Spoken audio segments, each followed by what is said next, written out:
This is a reading from the 9th chapter of Romans in the Message translation by Eugene Peterson.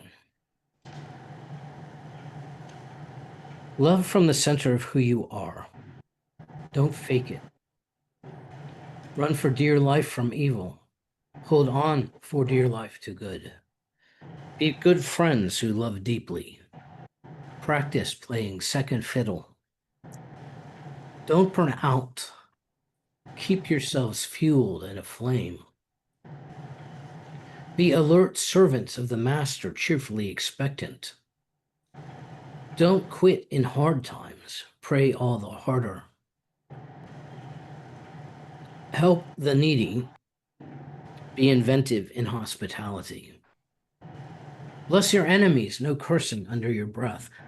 Laugh with your happy friends when they're happy. Share tears when they're down. Get along with each other. Don't be stuck up. Make friends with nobodies. Don't be the great somebody. Don't hit back. Discover beauty in everyone. If you've got it in you, get along with everybody. Don't insist on getting even. That's not for you to do. I'll do the judging, says God. I'll take care of it.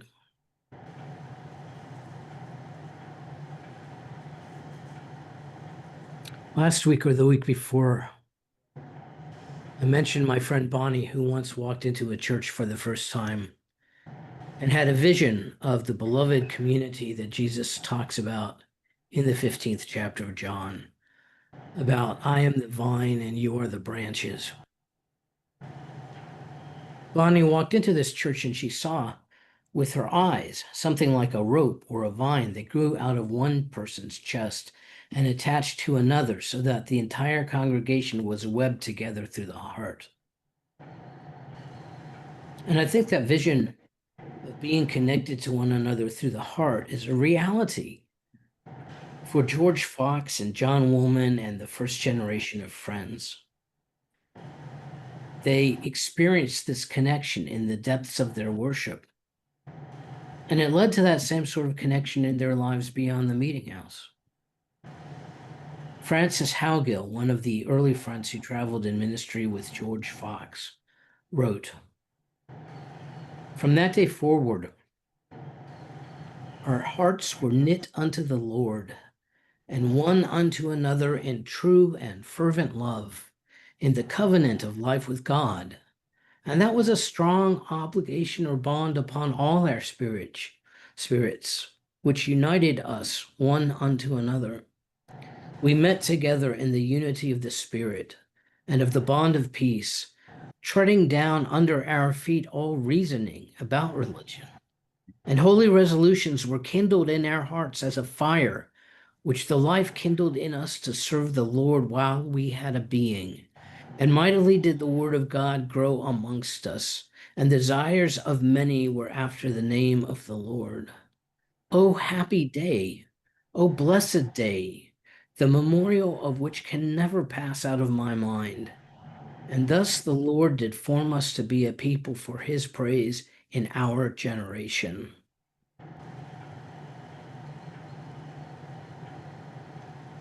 But over 400 years, as a people, we have changed. Our communities and social connections have changed. And it's pretty difficult to get us, connected vines and all, into the same car when meeting is over, to drive off and plant ourselves in the same garden. So I think at our best, we are maybe more like aspen trees than vines. Let me speak a little about aspen trees. Although aspens produce an abundance of seeds, they are far more likely to spread by their roots. The roots send out shoots, which eventually become saplings and then trees. You might stand in an aspen grove, and we really don't have aspen groves here. They are really in the West. But if you see these pictures of like thousands of yellow trees on the slopes of the Rocky Mountains, those are aspen groves. And you might stand in an aspen grove and count hundreds of trunks, but every one might share the same root system and would therefore be, in fact, the same tree because each trunk is genetically identical and attached to all the others. Even what seems to be a dead tree is not really a dead tree because the roots, nurtured by the other trees in the cluster, survive below ground. When conditions are right, the roots will send up another trunk. In Colorado, there is a cluster of aspen which has a claim to being the largest single living organism on Earth. The tree trunks stretch over hundreds of acres, varying in size and shape, but genetically identical, each tree a living part of the tree beside it. In the Rocky Mountains, the aspen grove is recognized as its own peculiar ecological zone. Many aspen groves are on moist sites where shrubs and wildflowers also do well. Chokecherry grows in the shade of the aspens, and the chokecherry berries become a source of food for many animals, from grouse to bighorn sheep. Columbine blooms beneath the aspens and showy loco. Broad-tailed hummingbirds fight over particularly desirable clumps of columbine. The red-naped sapsucker drills into the aspen bark and feeds on the sap that oozes from the hole. Porcupines sometimes make dens in a hollow trunk. Beavers eat aspen bark, and they use the wood for building dams and lodges. To all of these animals, and to the plants which grow beneath them, it doesn't matter that the trees they live among are actually all the same tree. To every bluebird or swallow nesting in the trunk, to every porcupine munching away on the bark of an aspen twig, each tree stands out as an individual in its own right. Biologists may consider each trunk a clone and call each trunk not actually a tree, but a rammet, and call the whole organism, again, not a tree, but a genet. Biologists make those distinctions, but they are meaningless to the life the aspens support. When I think about the aspens, when I think about the way each tree stands up in its own right, catches its own rain, knows the sun at a slightly different angle, is home to this particular bird or that particular bird, how the columbine grows beneath one aspen and the showy loco beneath another. When I think about the aspens, I think about what a fitting image they are for the life of the church, for the life of our meeting. Each one of us has our work, the work that God has called us to, maybe inventing, maybe parenting, maybe helping others heal. Whatever the work is that God has led us to, and it's our hope at any rate that the work we do is what God has in mind for us. For each of us, it is a different work. And as we do that work, we are our own individual trees with our own little mini ecosystems. But we are bound together beneath the surface by our communion in God's love. The Quaker author Howard Brinton, drawing on the work of the early Desert Fathers, once wrote, "Worshippers are like the spokes of a wheel. The nearer they come to the center of all life, the nearer they are to each other. Having reached the center, they become united in a single life through the creative love of God." I think about that passage and I think about an aspen grove, and I think that in worship, when it works as Brenton describes, we feel ourselves to be down among the roots of our life. But when we leave worship on Sunday, we're back to being our own trees, and we feel our life in the trunk and the branches and the different individual birds resting and feeding among the leaves. I think we tend to feel ourselves, honestly, to be quite alone.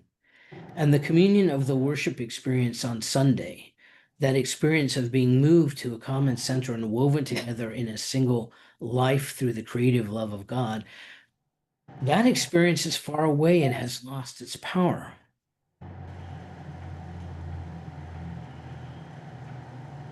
So what exactly does it matter? I think because the roots are there whether we feel them or not.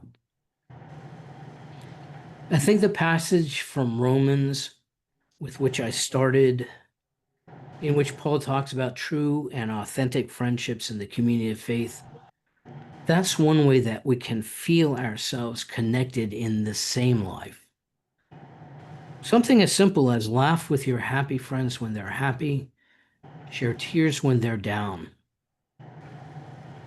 It reminds me of something that Jim Newby from Cincinnati Friends has written about and lectured about and led retreats about. He speaks about life and community as a way of recovering spiritual passion. One of the points he makes is that the authentic, beloved community is a place where we can tell and retell our stories until we ourselves come to understand what they mean to us. In other words, in a church that's really in Aspen Grove, we talk to each other about the things that have meaning to us. And if we do become those authentic friends through our worship and our study and our conversations, then our roots become woven together in the places where we are at our best and deepest. And that matters because it keeps us stable. It keeps us upright.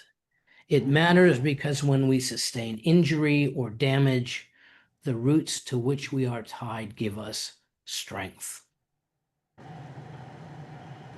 So as we do the work to which God leads us, as we become who God desires us to be, our roots also become connected. As we live more and more in God's life, when our worship goes deep, when we prepare beforehand, we quiet ourselves and we wait, we can actually feel that connection.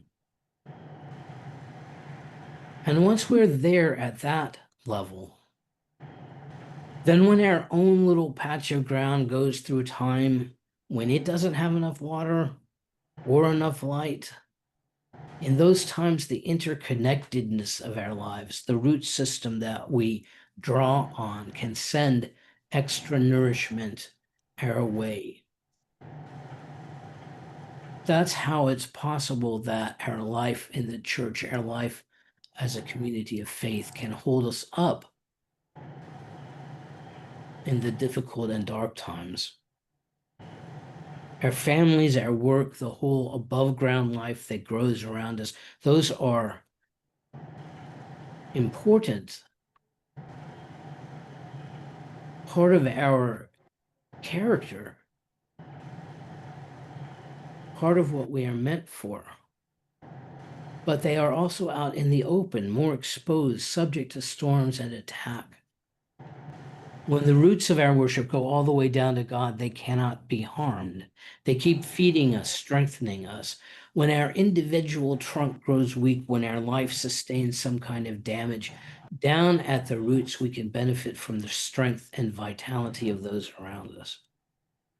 The loving one another that God has asked us to do often happens down at that root level and not necessarily up among the leaves and the branches. I guess that's what I hope to emulate when I read those early friends, that they lived down there in the roots where they abided in God and God in them. The nearer they came to the center of all life, the nearer they came to each other. The nearer they came to each other, the nearer they came to the center of all life. And then, having reached the center, they became united in a single life through the creative love of God. I pray this may happen for us.